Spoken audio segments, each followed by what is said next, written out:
En el corazón palpitante del mercado dominical de San Jerónimo Tlacochahuaya, un pueblo mágico de calles empedradas y aromas de historia, la vida se desenvolvía con la cadencia de la tradición. Bajo toldos de colores vivos ondeando al ritmo del viento, las vendedoras ofrecían tamales humeantes, artesanías de palma, frutas tropicales y flores recién cortadas. Todo era un canto a la tierra, al tiempo y a la memoria. Entre ese colorido desfile de aromas y sonidos, caminaba con paso sereno la señora Clara Montiel, maestra jubilada de ciencias naturales. A sus 72 años, su presencia irradiaba una calma profunda, de esas que solo nacen de una vida vivida con amor, pérdidas y lecciones. Su cabello blanco, recogido en una trenza que descansaba sobre su hombro, era como una cinta de plata que contaba historias. Vestía una blusa bordada a mano con claveles y hojas verdes, y en su brazo colgaba una bolsa de mercado tejida con hilo grueso. Llevaba consigo también una torta de barbacoa, envuelta en papel encerado, que pensaba disfrutar sentada en una de las bancas bajo la sombra del jacarandá. Mientras masticaba su almuerzo con tranquila atención, Clara notó una figura que rompía con la algarabía. Un pastor alemán de pelaje oscuro, imponente pero famélico, observaba todo desde una esquina. Sus ojos, de un ámbar envejecido, tenían algo que no era propio de los perros callejeros: dignidad. A diferencia de otros canes que mendigaban bocados, con saltos y lamidos, él solo observaba, silencioso, firme, como esperando algo que aún no llegaba. Clara entrecerró los ojos, conmovida. «Pobrecito», murmuró con voz apenas audible. Se acercó lentamente a una banca cercana y con el mismo tono paciente que usaba antaño para calmar a sus alumnos, le habló. «Tranquilo, no te haré daño». Partió un pedazo de su torta y lo extendió hacia el animal. «Es barbacoa de doña Estelita, de la buena». El perro no se acercó de inmediato. Parecía medir cada intención. Solo después de unos segundos, avanzó con cautela. Tomó el bocado con una delicadeza que sorprendió a todos los presentes. Clara no pudo evitar notar una pequeña cicatriz en su oreja derecha. Algo en él le resultaba profundamente familiar. Tal vez eran los ojos, esos ojos tristes que también veía cada mañana en el espejo. «Tú y yo llevamos heridas que no se ven, ¿verdad?», le susurró mientras lo observaba comer. Detrás del perro, la vida del tianguis seguía su curso. Nadie parecía darse cuenta del pequeño milagro que estaba ocurriendo. Una mujer que había dejado de esperar compañía encontraba sin saberlo a un alma tan solitaria como la suya. Al terminar de comer, Clara se levantó. No intentó acariciarlo, solo dejó su mano en el aire, como un gesto de despedida que no rompiera el frágil lazo recién formado.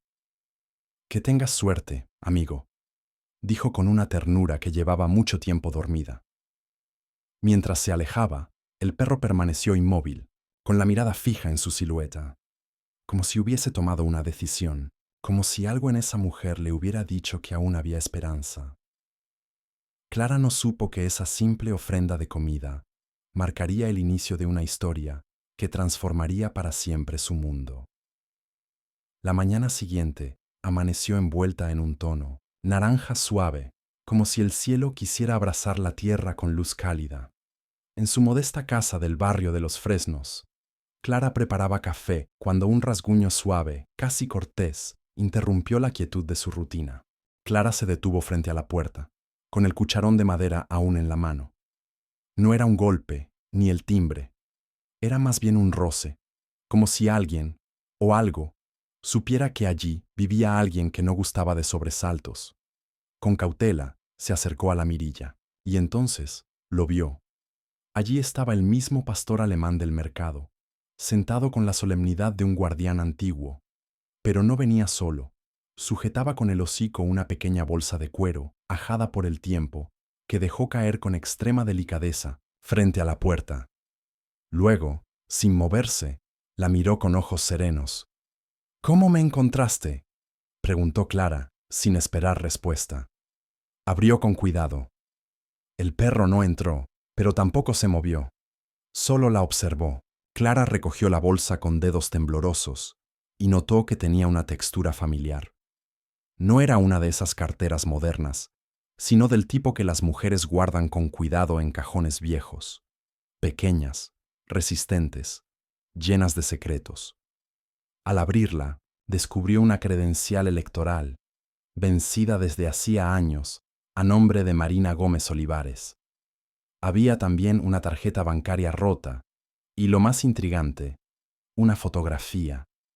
Era una imagen borrosa, pero emotiva. Una familia de 4 personas posando frente a lo que parecía una casa de campo. Un hombre de rostro amable, una mujer elegante, 2 niños. Y junto a ellos, el mismo perro, joven y robusto, con un brillante collar rojo. «Es tu familia», susurró Clara mientras sus ojos se empañaban. Dio vuelta la foto. En el reverso, escrita con letra apretada y algo inclinada, una dirección: Privada del Jazmín, número 22, San Miguel del Tule. El perro gimió levemente, casi como si respondiera. Clara lo miró con ternura creciente. «¿Quieres que vaya allí?». Una pequeña sacudida de su cola fue toda la respuesta que necesitaba. Durante años, Clara había vivido una existencia marcada por la rutina. Café en la mañana, leer el periódico, con lentes que ya necesitaban cambio, regar sus plantas, hablar por teléfono con alguna colega jubilada y visitar el mercado los domingos. Todo dentro de una calma cuidadosamente construida desde que su esposo Armando partió hacia el silencio eterno. Pero ahora, esa calma temblaba como una hoja en el viento. Volvió a mirar la fotografía. No conocía a esas personas. No tenía ninguna razón para involucrarse. Y sin embargo, ahí estaba ese perro con ojos de historia profunda, presentándole una decisión. «Después del desayuno», dijo en voz baja, como si anunciarlo lo hiciera real, «te acompañaré». El animal pareció entender. Se acomodó junto, a la puerta, paciente, como quien sabe esperar. Clara lo miró y sonrió, con una ternura que creía extraviada. «Pero primero comerás algo, ¿no? Acompáñame». Por primera vez en años, la casa de Clara Montiel recibió a un huésped inesperado, y con él una corriente de aire fresco pareció entrar también, renovando los rincones donde habitaban la melancolía y el silencio. Después del desayuno, Clara pidió un taxi y colocó la dirección en un papel.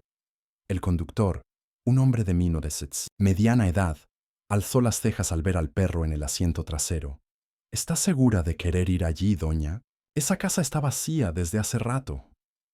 «No estoy sola», respondió Clara, acariciando con suavidad la cabeza del pastor alemán, a quien en su mente ya había comenzado a llamar Bruno. El trayecto transcurrió entre baches y preguntas sin respuesta. Cuando llegaron, la casa era todo lo que el taxista había dicho y más. Maleza desbordada, persianas cerradas, una cinta amarilla deshilachada en la entrada. Sin embargo, Bruno no dudó. Caminó con paso seguro hacia un lateral de la vivienda y se detuvo frente a una verja oxidada. Clara lo siguió sin vacilar, con la bolsa de cuero aún entre sus manos. Al fondo, más allá de un jardín salvaje, relucía un pequeño invernadero de cristal que reflejaba la luz como un corazón escondido. «Este lugar fue importante para ti, ¿verdad?», dijo Clara, acariciando su propio pecho, como si tratara de calmar la agitación que le provocaba ese sitio. Bruno corrió hacia un viejo árbol de guayaba y empezó a escarbar. «¿Qué encontraste, muchacho?». Clara se arrodilló junto a él. Sus rodillas protestaron, pero su alma se encendía con una llama antigua. Juntos terminaron de sacar una caja metálica, envuelta con plástico. Dentro, un diario de piel y varios documentos. Las primeras líneas la estremecieron. 10 de septiembre de 2022. Hoy recibí la tercera amenaza. Esta vez siguieron a Eva hasta la escuela. Las palabras parecían susurradas por un espectro del pasado, cada una cargada de un peso invisible que oprimía el pecho de Clara. Leyó en voz baja, como si temiera despertar ecos dormidos en aquel lugar silencioso. «Miguel dice que debemos irnos». No podemos arriesgar más a los niños. El consorcio insiste en que no habrá impacto ambiental, pero mis estudios demuestran lo contrario. El manglar no sobrevivirá. La caligrafía, aunque firme, mostraba signos de apresuramiento. Clara pasó las páginas lentamente, absorbiendo cada palabra. El diario pertenecía a un tal Leonardo Gómez, biólogo marino y padre de familia. Narraba cómo su compromiso con la verdad lo había convertido en blanco de amenazas, cómo su lucha por proteger un ecosistema lo había puesto en peligro, y cómo, en medio de esa tormenta, habían tenido que tomar una decisión imposible: abandonar a Bruno. No pudimos llevarlo. Sofía se negó a cuidarlo. Dice que sería sospechoso. Me parte el alma dejarlo, pero le dejo comida y la puerta del patio abierta. Es un perro valiente. Él sabrá sobrevivir. Clara cerró el diario con manos temblorosas. Se permitió un momento de silencio, observando a Bruno con ojos renovados. Acarició con ternura la cabeza del perro, que había permanecido en su sitio, como si reviviera también sus recuerdos. Te dejaron, no por falta de amor, sino por miedo, y sin embargo, encontraste el camino. Hasta mí. Bruno apoyó la cabeza en su regazo. Clara sintió un nudo en la garganta. Sus dedos, arrugados pero firmes, encontraron un lugar entre su pelaje. Era la primera vez que lo acariciaba, y la respuesta del animal fue inmediata. Un leve suspiro, una calma profunda que solo da la certeza de estar, por fin, a salvo. Entre los papeles halló también fotografías satelitales, gráficos, mapas. Clara no era ajena a la ciencia. Había dedicado su vida a enseñarla. Reconoció de inmediato la magnitud de lo que tenía entre manos. El proyecto mencionado, Costa Serena, era un megaproyecto turístico que amenazaba con destruir un manglar en la costa sur del país. Y esos documentos eran prueba de que los estudios de impacto habían sido manipulados. «Esto no puede quedarse aquí», murmuró, su voz más firme. Había pasado años en silencio, alejada del ruido del mundo, refugiada en sus libros, en sus rutinas. Pero ahora sentía, con una claridad que casi dolía, que no podía cerrar los ojos. Regresaron a casa al atardecer. El cielo, teñido de rosa y ámbar, parecía bendecir el nuevo lazo que se había formado entre ellos. Bruno se acomodó al lado del sillón favorito de Clara. Ella, taza de té en mano, repasaba los documentos bajo la cálida luz de la lámpara de mesa. Al día siguiente, Clara llamó a Catalina Ruiz, su antigua compañera de universidad, y ahora directora de una fundación ambiental. No tardaron en concretar una cita. «¿Estás segura de lo que estás haciendo, Clara?», preguntó Catalina, seria, al revisar el contenido del diario y los documentos. «Esto no es solo una denuncia ambiental, es una bomba. Más razón para no dejarla enterrada». Catalina asintió con respeto. Le pidió permiso para compartir la información con un joven analista de impacto ambiental, alguien en quien confiaba plenamente. Ese joven, Marco Ibáñez, se presentó en casa de Clara esa misma tarde, con su laptop y una expresión de asombro permanente. «¿Usted es la doctora Montiel?», preguntó con reverencia. «Leí sus artículos sobre polinización costera en la facultad. Es un honor conocerla». Clara, sorprendida y un poco sonrojada, sonrió. Hacía años que nadie la llamaba doctora. «Lo importante aquí no soy yo, Marco», dijo mientras le ofrecía una taza de té. «Es Bruno. Él me llevó a todo esto». Bruno observaba desde su rincón habitual, con la calma de quien conoce su propósito. «Entonces», continuó Clara, «¿es cierto lo que temía? ¿El proyecto sigue adelante?». Marco asintió, sombreando su pantalla, para mostrar noticias recientes. «No solo sigue, está por comenzar. La construcción inicia el próximo mes. Y si no hacemos algo, lo que encontraron quedará sepultado, igual que tantas otras verdades». La conversación se extendió por horas. Revisaron mapas, compararon firmas, evaluaron cada hallazgo del diario. Clara, que había temido que su memoria ya no diera para tanto, Se sorprendía a sí misma, retomando con fluidez conceptos científicos, fórmulas, términos legales. Bruno permanecía a su lado, atento. De vez en cuando se acercaba a Marco, lo olfateaba con curiosidad, como si buscara confirmar que podía confiar en él.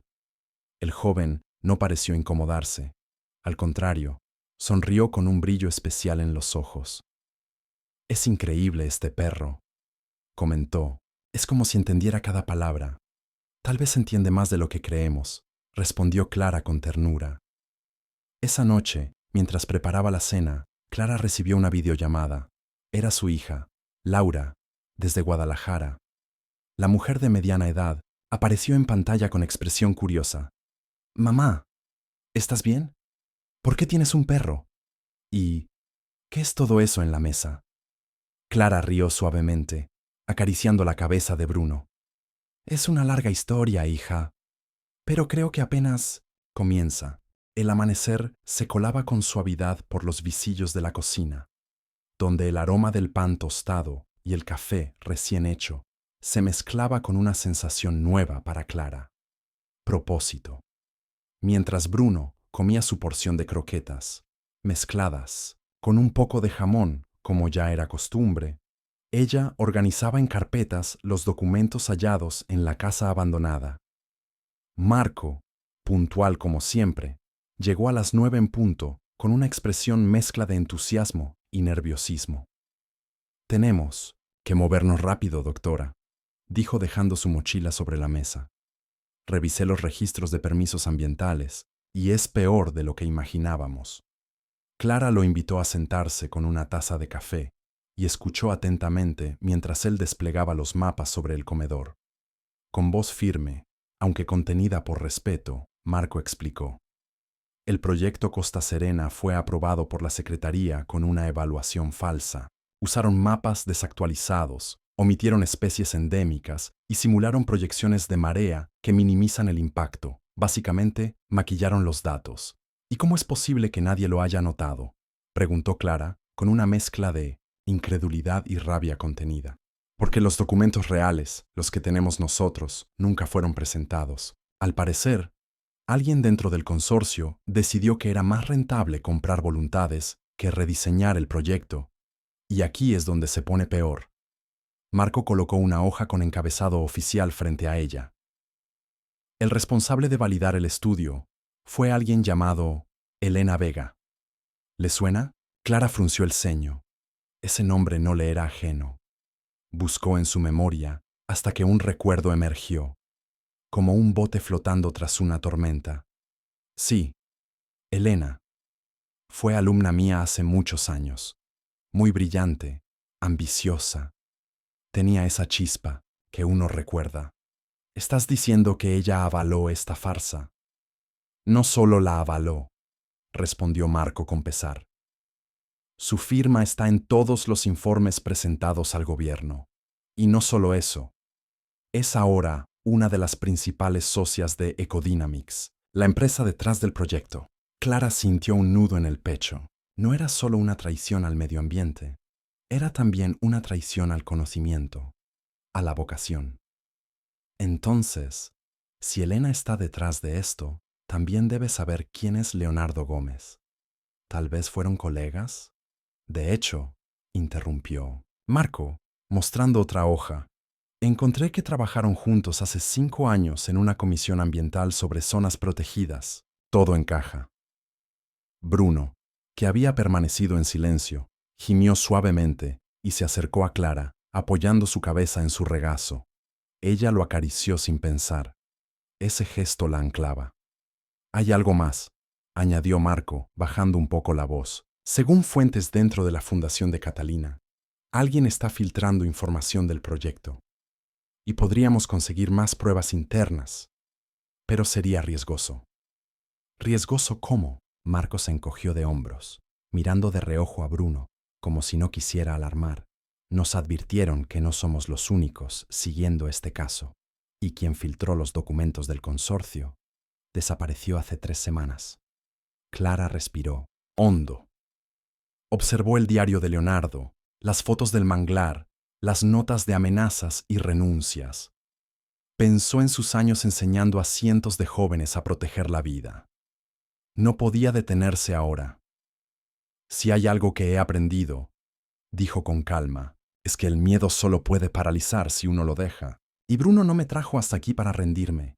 Marco asintió. En su rostro, el respeto por ella crecía cada día. Sacó entonces una carpeta sellada. Esto es para ti. Es una copia física de todos los documentos digitalizados, incluida una USB encriptada, por si acaso. Y hay algo más que podríamos intentar. Contactar a la familia de Leonardo. Si están vivos, quizás puedan ayudarnos. Pero no sabemos si siguen en el país, replicó Clara, ni si es seguro buscarlos. Tengo una pista, una publicación vieja en redes sociales, una mujer que podría ser su hija. El perfil está inactivo, pero aparece un nombre. Eva Gómez. Eva, repitió Clara, acariciando las páginas del diario. Leonardo la mencionaba. Fue a ella a quien siguieron cuando recibió la tercera amenaza. Si conseguimos localizarla, tal vez obtengamos acceso a más pruebas, o incluso a testigos que puedan hablar.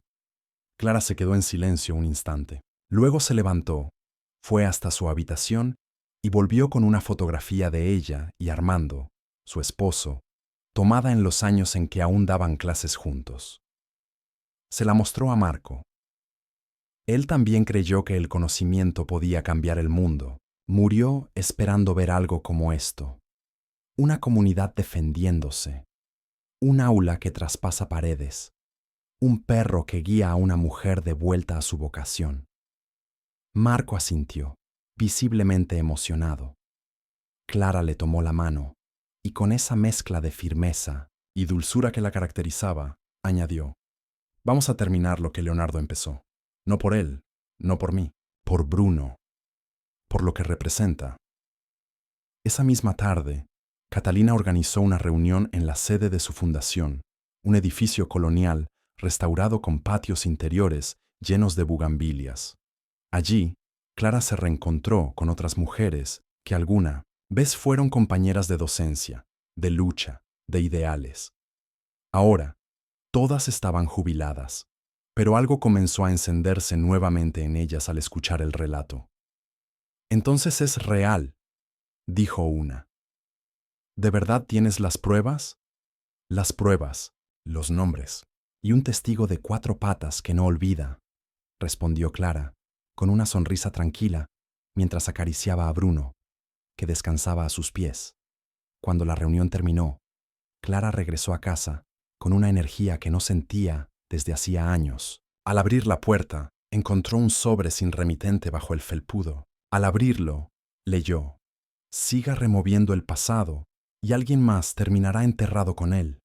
Bruno gruñó desde el pasillo, como si hubiera olido el mensaje antes que ella. Clara se sentó, lo miró fijamente y le dijo con voz clara y firme: no, tengo miedo, Bruno. Pero si esto va a crecer, necesitaremos ayuda. Y justo en ese momento, el timbre del teléfono sonó. Era Laura, su hija. Mamá, ¿puedo ir a visitarte? He estado pensando mucho y necesito estar cerca de ti. Clara cerró los ojos, apretando el auricular con fuerza. Sí, hija, te necesito también, y hay algo que debo contarte. Laura llegó 2 días después, arrastrando su maleta por el camino de grava que llevaba a la casa de Clara. La lluvia nocturna había dejado charcos y un aroma a tierra húmeda que siempre le recordaba su infancia. Llevaba el cabello recogido y el rostro preocupado.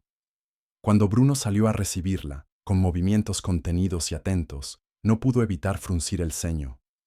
¿Es él?, preguntó, mirándolo como quien intenta entender una historia que aún no ha sido contada por completo. Sí, respondió Clara, sonriendo desde la puerta. Él es Bruno. Y sí, es más que un perro. Madre e hija se abrazaron con fuerza, como quienes han aprendido a quererse, a pesar de los silencios y las distancias. Bruno los observaba desde el umbral, con la calma del que sabe que no interrumpe, sino que forma parte. Tu carta me asustó, mamá, dijo Laura ya en la cocina mientras removía azúcar en su taza. Dijiste que estabas en peligro, que habías encontrado algo, pero no imaginé todo esto. Clara le contó la historia con una serenidad que nacía no del desapego, sino de la comprensión profunda de su papel, desde el primer encuentro con Bruno en el mercado hasta la caja enterrada junto al árbol de guayaba. Habló del diario de Leonardo, de los documentos falsificados, de la fundación, de Elena Vega y del sobre anónimo. Laura la escuchó sin interrumpir, bebiendo sorbos cortos de su café. Cuando terminó, soltó un suspiro largo. Es mucho, mamá. Demasiado. ¿Y piensas enfrentarte a una red de corrupción así? ¿Tú sola?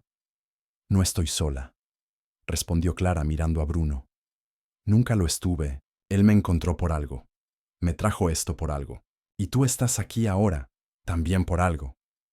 Esto no es una fábula, replicó Laura, más desde el miedo que desde el escepticismo. Esta gente ya amenazó a alguien, y si cumplen, entonces sabremos que vale la pena lo que estamos haciendo. El tono de Clara no era temerario, sino profundo, y en sus palabras no había heroísmo, sino responsabilidad. Además, añadió, no pienso exponerme inútilmente. Hay un equipo trabajando conmigo. No es una cruzada personal, es una causa compartida. Laura la miró en silencio durante unos segundos, como si viera por primera vez a una mujer que antes solo conocía como su madre. Estás cambiada, dijo finalmente. Desde que murió papá, nunca te había visto así. Ni yo me había visto así, respondió Clara, con un nudo suave en la voz. A veces, la vida te regala una segunda vocación cuando pensabas que todo había terminado. Esa tarde, decidieron contactar al periodista ambiental más respetado del Estado, Gaspar Molina, un hombre reservado, pero reconocido por su integridad. A través de Catalina, consiguieron una cita en un café discreto del centro. Gaspar, de mirada aguda y voz pausada, los escuchó con atención. Cuando Clara deslizó la carpeta con documentos y le mostró la memoria USB, su expresión se endureció. Esto es dinamita pura, pero necesito confirmarlo. Si publico algo sin contrastar fuentes, podría destruir mi carrera. O peor. Lo sabemos, respondió Clara. Por eso queremos que nos ayude. Usted tiene los contactos, los recursos, la experiencia. Nosotros tenemos la historia y la verdad. Gaspar hojeó los documentos por encima, con la agilidad de quien sabe qué buscar. Aquí hay material para un reportaje especial, si es que llego a terminarlo, dijo con media sonrisa. Pero estoy dentro. Esto no se puede callar. Al salir del café, Clara y Laura caminaron por la plaza principal. La fuente de cantera cantaba suavemente y los niños jugaban bajo los faroles. Bruno caminaba a su lado, atento como siempre. ¿De verdad crees que podamos cambiar algo, mamá?, preguntó Laura, sin mirar directamente a su madre. No lo sé, respondió Clara. Pero si no lo intentamos, seguro no cambiaremos nada. Esa noche, ya en casa, Laura se quedó dormida en el sofá con un libro en el regazo. Clara, desde Ninons su sillón, acariciaba a Bruno mientras le hablaba en voz baja. Tú sabías desde el principio, ¿verdad?, que todo esto me haría bien. Que este corazón cansado aún tenía camino que recorrer. Bruno no respondió, pero alzó la cabeza y la apoyó en el regazo de ella, con una ternura tan profunda que bastó como respuesta.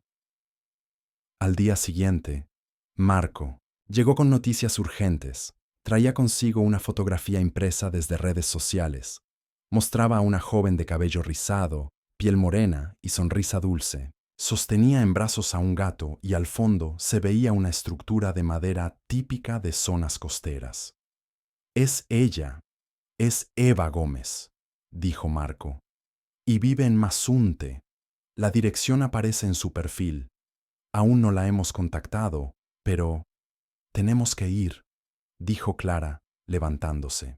Si es la hija de Leonardo, ella puede saber más. Tal vez esté en peligro, o tal vez quiera terminar lo que su padre comenzó. ¿Y Bruno?, preguntó Laura. Él viene con nosotros, respondió Clara sin dudar.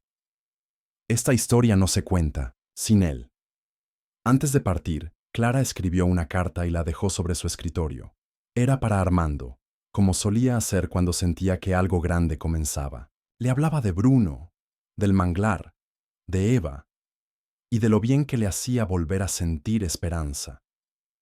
Mientras el auto avanzaba por la carretera rumbo al sur, con los campos abiertos deslizándose como un manto verde bajo las ruedas, Clara cerró los ojos un momento y respiró hondo. Sentía el calor de Bruno junto a sus pies. Laura hojeaba el diario de Leonardo, y Marco conducía, con los ojos fijos en el camino. A lo lejos, una bandada de aves migratorias cruzaba el cielo, como una señal de lo que estaba por venir. El camino costero hacia Mazunte se extendía como una serpentina entre montes verdes y destellos del océano. El paisaje, marcado por curvas y selvas húmedas, parecía contener secretos en cada vuelta. Clara, en el asiento trasero con Bruno, recostado a sus pies, mantenía el diario de Leonardo abierto sobre las rodillas. Lo leía en voz baja, casi como una plegaria, mientras Laura dormía con la frente pegada a la ventanilla y Marco, al volante, conducía con firmeza, pero también con el cuidado de quien sabe que algo valioso viaja con él. Cuando llegaron al pequeño pueblo, una brisa salada les dio la bienvenida. Las calles de tierra estaban flanqueadas por casas sencillas de madera y palma, pequeños restaurantes de comida casera, hostales para viajeros de alma libre y letreros pintados a mano que hablaban de clases de yoga, ceviches frescos y talleres de cerámica. Aquí está, dijo Marco, señalando una casa en lo alto de una loma, pintada de azul marino, con ventanas amplias y un porche lleno de macetas. Subieron la pendiente lentamente. Bruno los adelantó, como si supiera exactamente a dónde ir. Cuando tocaron la campana de metal colgada en la entrada, una mujer joven apareció en la puerta. Era ella. Eva. Llevaba el cabello recogido en una trenza desordenada y un vestido de manta. Tenía la piel dorada por el sol y una expresión alerta. Al ver a Bruno, algo en su rostro cambió. Los ojos se le llenaron de lágrimas. ¿Bruno? Susurró. No puede ser. Se arrodilló de inmediato y el perro, con un gemido largo y emocionado, corrió hacia ella. Se abrazaron como si el tiempo no hubiera pasado, como si todo el dolor y la pérdida pudieran fundirse en ese instante de reencuentro. ¿Cómo está aquí? ¿Quiénes son ustedes?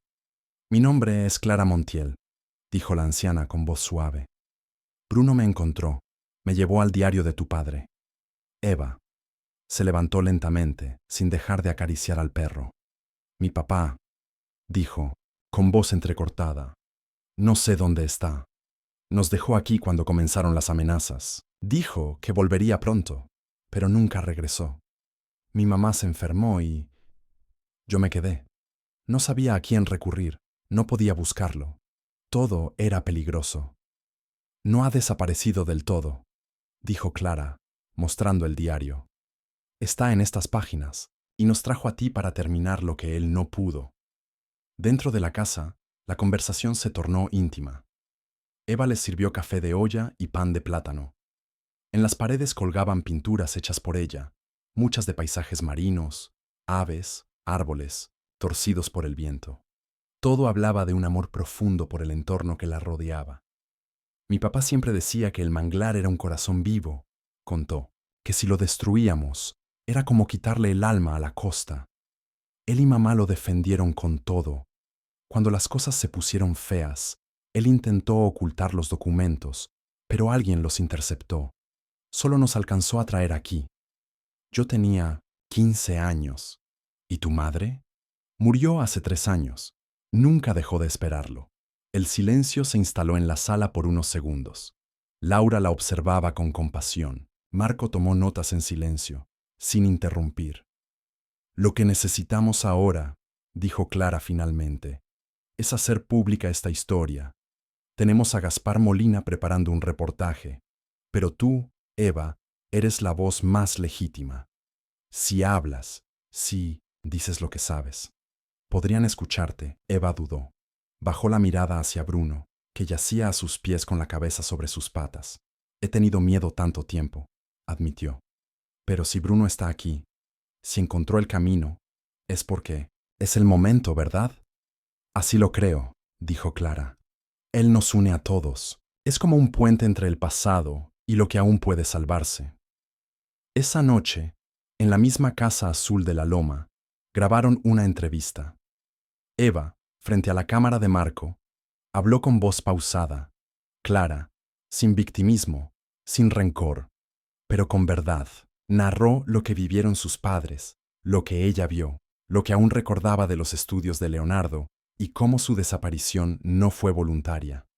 Él no huyó por cobardía, huyó para protegernos, pero nunca dejó de pelear, dijo. Solo que el mundo no quiso escucharlo. Hasta ahora, Gaspar, al recibir el video, respondió con un mensaje breve. Esto es oro. Va al aire en 3 días. Agárrense. A la mañana siguiente, Bruno insistió en salir. Clara, acostumbrada ya a su lenguaje silencioso, lo siguió. Caminó con él hasta la playa cercana, donde las olas golpeaban con ternura la arena. Allí, Bruno se sentó frente al mar, quieto, como si esperara algo. ¿Tú también lo sientes?, preguntó Clara en voz baja, sentándose a su lado. Que se acerca algo grande, que no hay vuelta atrás. Bruno no respondió, solo miró el horizonte. Y fue entonces cuando Clara supo, con certeza, que el siguiente paso los pondría en verdadero peligro, porque la verdad estaba saliendo a la luz, y a algunos les aterraba la verdad más que cualquier tormenta. El día del reportaje llegó con un cielo despejado, casi irónico frente al torbellino que estaba por desatarse. A las 8 de la noche, Gaspar Molina presentó en su programa especial de investigación una pieza de 47 minutos, titulada El corazón del manglar. Desde la introducción, el tono era sobrio pero demoledor. Las imágenes del diario de Leonardo, los documentos falsificados, las fotografías satelitales del manglar amenazado y las entrevistas con Eva, Clara y Marco se hilaban con una narrativa tan clara y emocional que incluso los más escépticos no pudieron ignorarla. Eva, con su voz firme y el océano de fondo, se convirtió en la protagonista inesperada de la noche. La historia de su familia, el sacrificio de su padre y la aparición de Bruno como hilo conductor generaron una ola de reacciones inmediatas. En redes sociales, el hashtag Salvemos el manglar comenzó a escalar tendencias nacionales. Cientos de personas compartieron testimonios, fotografías, recuerdos. Incluso algunas figuras públicas alzaron la voz, presionando a las autoridades para detener el proyecto Costa Serena. Clara y su equipo se reunieron en la Casa Azul para ver la emisión. Todos callaban, atentos, mientras Bruno dormitaba en el 1000 pound. Porche como si supiera que ya había hecho su parte. Cuando terminó el reportaje, nadie habló durante varios minutos. El silencio estaba cargado de algo nuevo, esperanza, pero también miedo. Porque la verdad, por poderosa que sea, no siempre es suficiente para derribar muros construidos con dinero y poder. 2 horas después de la transmisión, mientras Clara preparaba té para todos, Marco recibió una llamada. Era Gaspar. Su voz sonaba tensa, forzada. Me interceptaron en el camino a casa, dijo en tono seco. Me advirtieron que no siga con esto, que las cosas pueden empeorar para todos los involucrados. ¿Estás bien?, preguntó Marco, levantándose, con el teléfono en mano. Solo me empujaron. Nada grave, pero van en serio. Tengan cuidado y estén atentos, porque ahora todos los ojos están sobre ustedes. Clara lo escuchó desde la mesa y bajó la mirada hacia Bruno, que la observaba, en silencio. Lo sabíamos, ¿verdad?, susurró. Que esto traería consecuencias. Al día siguiente, la tensión creció. Gaspar desapareció de la radio por motivos personales. Uno de los documentos originales del diario de Leonardo fue robado del archivo de la fundación, de Catalina, y esa misma tarde apareció un mensaje escrito con pintura roja en la fachada de la Casa Azul. Esto no es tu historia. Aléjate. Eva, con el rostro pálido pero la espalda recta, se negó a esconderse. Ya lo perdí todo una vez. dijo. No voy a callar ahora. Clara la tomó de la mano. Entonces hablaremos más fuerte. Se organizaron con rapidez.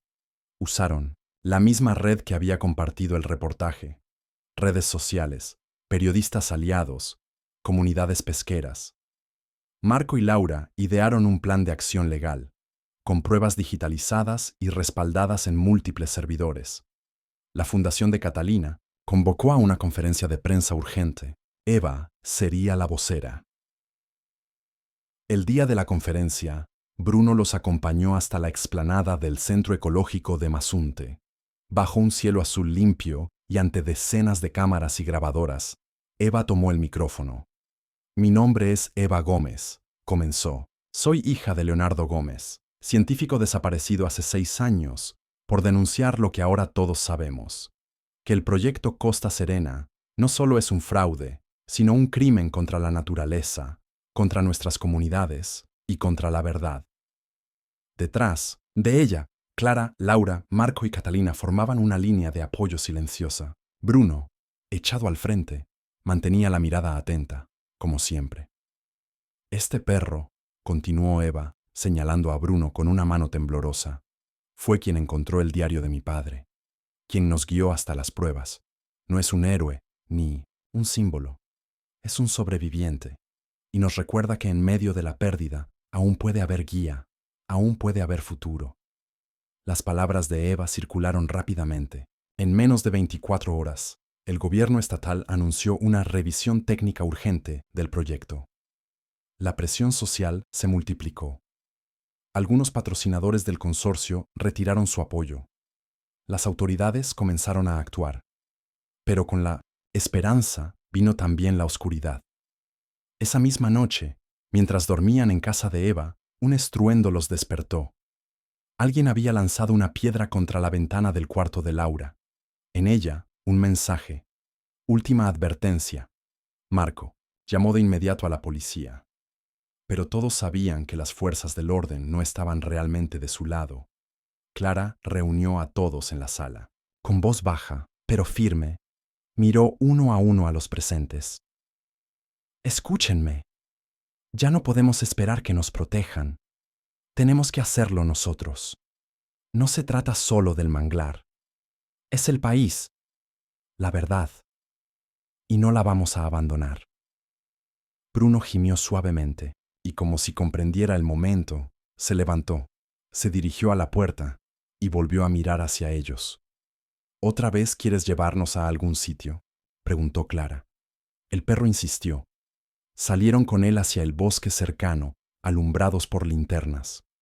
Bruno los guió hasta un punto elevado, desde donde se alcanzaba a ver, a la distancia, la entrada al área donde el consorcio ya había comenzado a talar.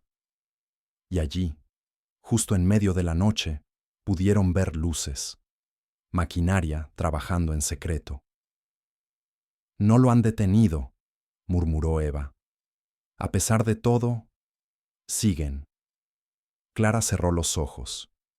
Sintió el viento cálido en la cara, la presencia de Bruno a su lado. Y entonces, como si la tierra misma le hablara, supo lo que debía hacer. Vamos a mostrar esto al mundo, en tiempo real. Que todos lo vean, que todos entiendan que no nos vamos a rendir. Y así, con la luna como testigo y Bruno como centinela, Clara tomó su teléfono, apuntó la cámara hacia la destrucción y comenzó a transmitir en vivo. La transmisión en vivo se extendió por más de 1 hora.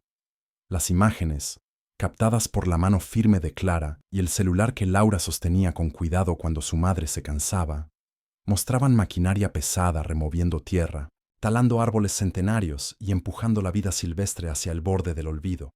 La conexión no era perfecta, pero bastaba. Las redes se incendiaron. El hashtag #MiaManglarEnVivo trepó en cuestión de minutos al primer lugar en tendencias nacionales. La indignación rebasó los límites del Internet y se convirtió en furia colectiva. Organizaciones ecologistas internacionales comenzaron a replicar la transmisión. Incluso figuras públicas con millones de seguidores exigieron, en tiempo real, la intervención del gobierno federal. Mientras tanto, Bruno no se movía de la cima del cerro. Sentado junto a Clara, como una estatua viviente de lealtad, miraba la escena con la misma solemnidad con la que había mirado el mercado la primera vez, como si supiera que había llegado a la cumbre de su misión. Cuando la transmisión terminó por agotamiento de batería, los rostros de todos estaban tensos, pálidos, pero también encendidos por la emoción. Clara se sentó en una roca, con los brazos cruzados y los ojos fijos en el horizonte. Ya está, dijo con un suspiro. Ahora solo queda resistir. Esa noche, nadie durmió bien. A las 5 de la mañana, un convoy de camionetas de la Guardia Nacional arribó a Mazunte. El gobierno federal, presionado por la evidencia, los medios y la respuesta popular, decidió intervenir directamente. Las obras en el manglar fueron suspendidas de inmediato y los responsables convocados a declarar. Pero con la luz del día también llegaron las heridas abiertas. En las horas siguientes, el fiscal regional anunció que se abriría una investigación formal contra los directivos de Ecodynamics, incluyendo a Elena Vega. Fue arrestada esa misma tarde en una exclusiva residencia de Huatulco, rodeada de palmeras y lujo. La noticia se difundió en todos los noticieros. Eva no dijo nada al verla en la televisión esposada, pero sus ojos se humedecieron. Clara le tomó la mano con fuerza. No es venganza, hija, es justicia. Días después, en un giro inesperado, un hombre llegó a la fundación de Catalina. Vestía jeans gastados, barba crecida y un rostro que el tiempo no había logrado borrar del todo. Eva lo reconoció al instante. ¿Papá? Leonardo. Gómez la abrazó como si el tiempo no existiera.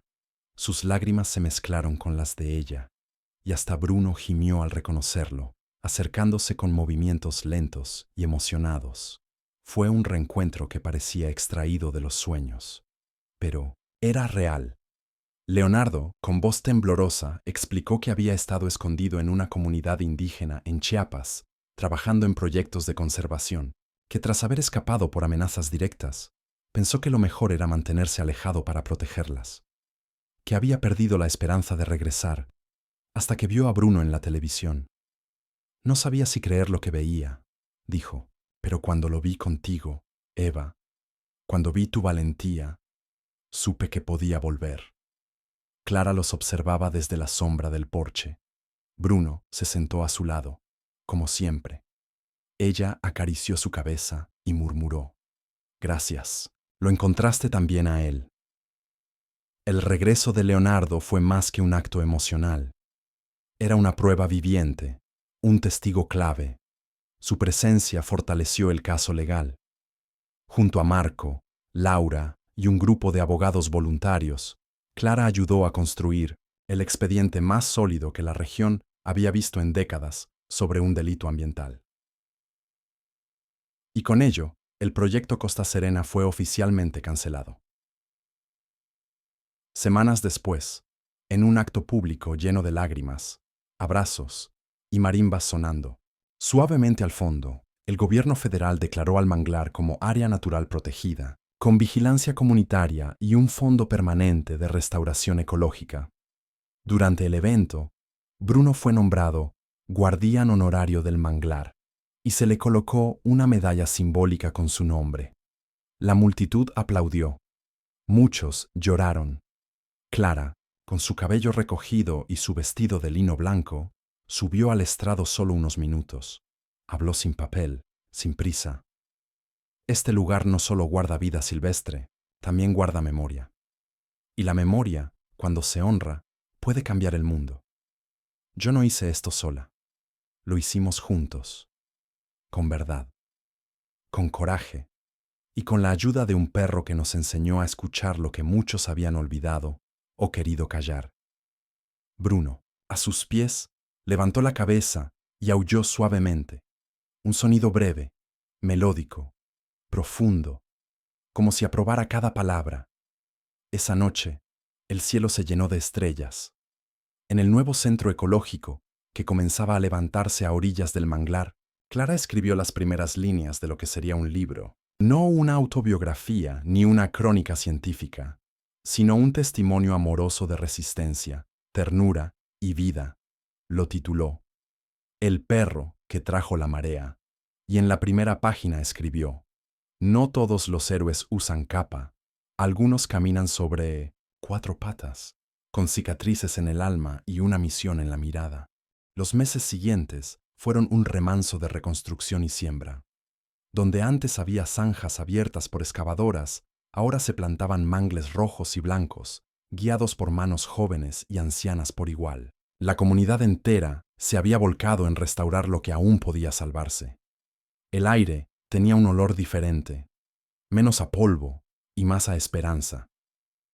En el terreno elevado que colindaba con el manglar, se levantaba poco a poco el centro comunitario de conservación Bruno, un edificio de madera tratada y teja, diseñado para ser parte del entorno, no una interrupción. A un costado, una escultura de piedra volcánica mostraba la silueta de un pastor alemán sentado mirando el horizonte. La pieza había sido esculpida por un artista zapoteca, y su ceremonia de colocación fue uno de los momentos más emotivos que Clara recordaría en toda su vida. El centro estaba lleno de movimiento, niños aprendiendo sobre biodiversidad, pescadores, capacitados como monitores de calidad de agua, jóvenes de la comunidad estudiando técnicas de conservación marina. Clara, junto con Eva y Marco, lideraba los talleres con una mezcla de sabiduría pausada y pasión contagiosa. Leonardo, cada vez más repuesto y sonriente, se convirtió en el director científico del proyecto, aunque Clara bromeaba con él diciendo que Bruno seguía siendo el verdadero jefe.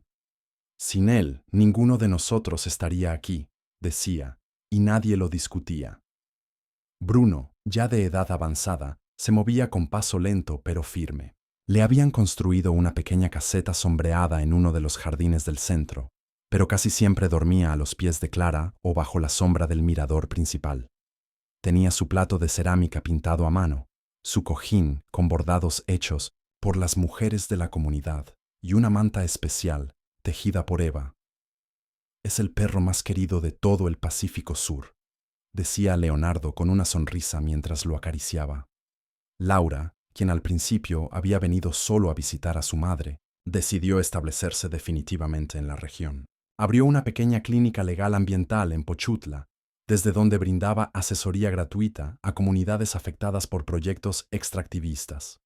Lo que empezó como una historia familiar terminó por reescribir mi camino, confesó una tarde mientras Clara le preparaba su café favorito. Y en medio de todo, una amistad floreció con ritmo sereno y discreto entre Clara y Leonardo. Se acompañaban con respeto, caminaban juntos por las veredas del manglar al atardecer, intercambiaban libros y silencios significativos.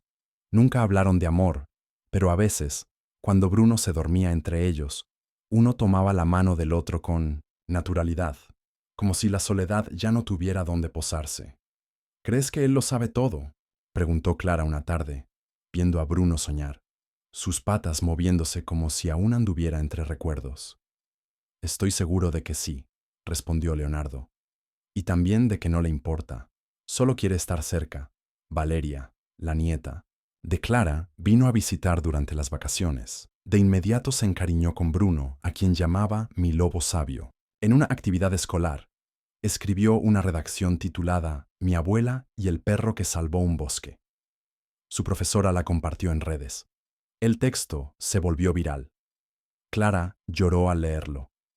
Nunca imaginé que mi legado sería contado por una niña de 12 años, dijo con una mezcla de orgullo y humildad, pero me alegra que lo sea con tanto amor. En la primera feria del manglar, celebrada en honor al aniversario del día en que se detuvo la destrucción, Bruno fue el invitado de honor. Le pusieron una corona de flores silvestres, un collar bordado con su nombre y una placa conmemorativa. Cientos de personas vinieron a verlo, a tomarse fotos con él, a tocarlo como si se tratara de un animal sagrado. Él, como siempre, se mantuvo sereno. Solo al final, cuando un grupo de niños cantó una canción dedicada a él, cerró los ojos y se echó en el centro del escenario, como si dijera, ya está bien. Clara, sentada en la primera fila, lo observó con una sonrisa dulce. Leonardo tomó su mano sin necesidad de palabras. Esa noche, mientras la música y las risas llenaban el aire, Clara se apartó un momento para mirar el manglar iluminado con linternas solares. A lo lejos, se escuchaba el murmullo de las aves nocturnas y el vaivén tranquilo del agua. Bruno la acompañó, como siempre, caminando a su lado con pasos cada vez más pausados. «Nos enseñaste a todos», le dijo ella, acariciándole el lomo. «No solo a luchar, sino a escuchar, a confiar y a sanar». Bruno alzó la mirada. Sus ojos ámbar brillaban con esa sabiduría silenciosa que solo él poseía. «Te quiero, amigo», susurró Clara. El perro apoyó la cabeza en su regazo y por un momento el tiempo pareció detenerse, como si la noche los abrazara, como si el manglar les devolviera el amor que durante tanto tiempo le fue negado. Esa noche, bajo un cielo lleno de estrellas, Clara sintió que su vida, marcada por la rutina, la pérdida y la calma resignada, había llegado a un lugar inesperado, un espacio de plenitud, un lugar donde todo comenzó con una simple torta compartida y una mirada. Pasó casi un año desde aquella noche en que Bruno durmió con su cabeza en el regazo de Clara bajo el cielo estrellado. En ese tiempo, el centro de conservación creció hasta convertirse en un referente nacional. Los senderos de observación fueron ampliados, las escuelas de la región integraron visitas educativas al manglar y universidades enviaban pasantes cada temporada para aprender sobre restauración ambiental comunitaria. Bruno, con sus pasos más cortos y su hocico ya blanqueado por los años, seguía siendo el alma del lugar. Cada visitante recibía, sin saberlo, una enseñanza sutil al mirarlo moverse con dignidad, la del silencio que observa, que guía sin imponer, que recuerda sin hablar. Clara continuaba su rutina diaria, con una mezcla de vigor y serenidad. Supervisaba proyectos, enseñaba clases de ecología para adultos mayores, cuidaba el pequeño jardín botánico del centro y, por las tardes, leía junto a Bruno desde el mirador del manglar, ese donde todo parecía haberse revelado. Una mañana, mientras preparaba té de hierbabuena, Bruno no bajó a desayunar. Lo encontró recostado en su manta, con la cabeza erguida y los ojos abiertos, mirando hacia el este, donde los primeros rayos de sol comenzaban a iluminar los esteros. Su cuerpo estaba quieto, tranquilo. Había partido en silencio, sin sufrimiento, como todo lo que hacía. Clara se arrodilló junto a él. No lloró de inmediato. Lo acarició durante un largo rato, como si su tacto pudiera retener ese calor que aún permanecía en su lomo. Leonardo llegó poco después. Luego Eva, Marco, Laura y decenas de miembros del centro. La noticia corrió con rapidez. La comunidad entera vino a despedirse. Lo velaron en la sala principal del centro. Sobre una mesa, de madera tejida con lirio acuático, lo envolvieron en una manta bordada con los nombres de quienes había ayudado a reunir. A su alrededor, colocaron fotografías, mensajes escritos por niños, flores silvestres y trozos de las plantas que ayudó a proteger. Clara preparó un discurso breve. Lo leyó con voz pausada, sin pausas por el llanto, solo por la emoción que le temblaba en las manos.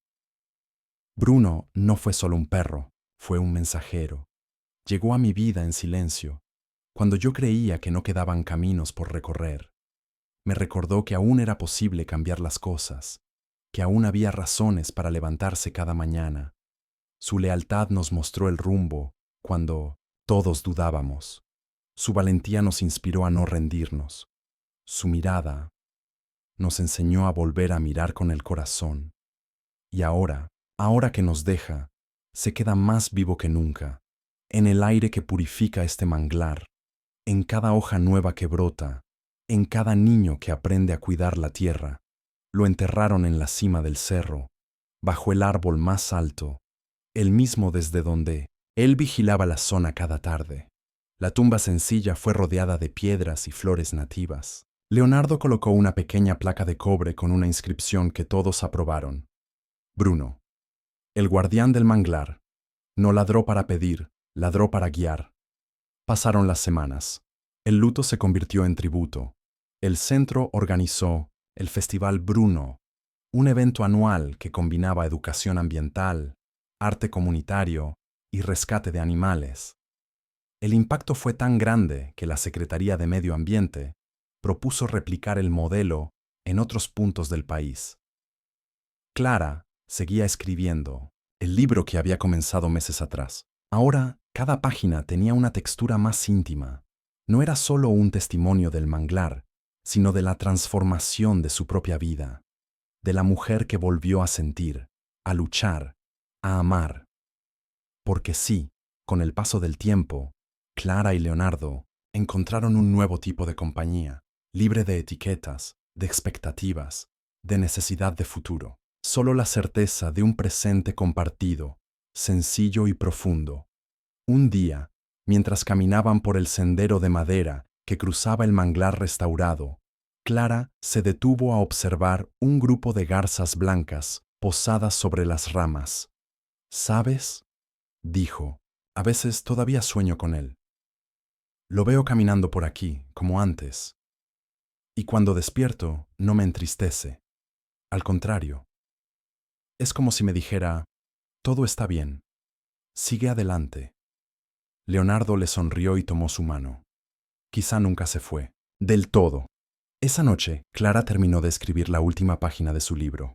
Lo cerró suavemente, lo colocó junto a la foto de Bruno que tenía en su escritorio y apagó la lámpara. Antes de dormir, salió a la terraza. La luna brillaba sobre el agua y el manglar susurraba en su idioma milenario. Clara cerró los ojos y escuchó, y por un instante, muy breve pero eterno, juró oír pasos suaves en la madera y un suspiro familiar a su lado. Fin.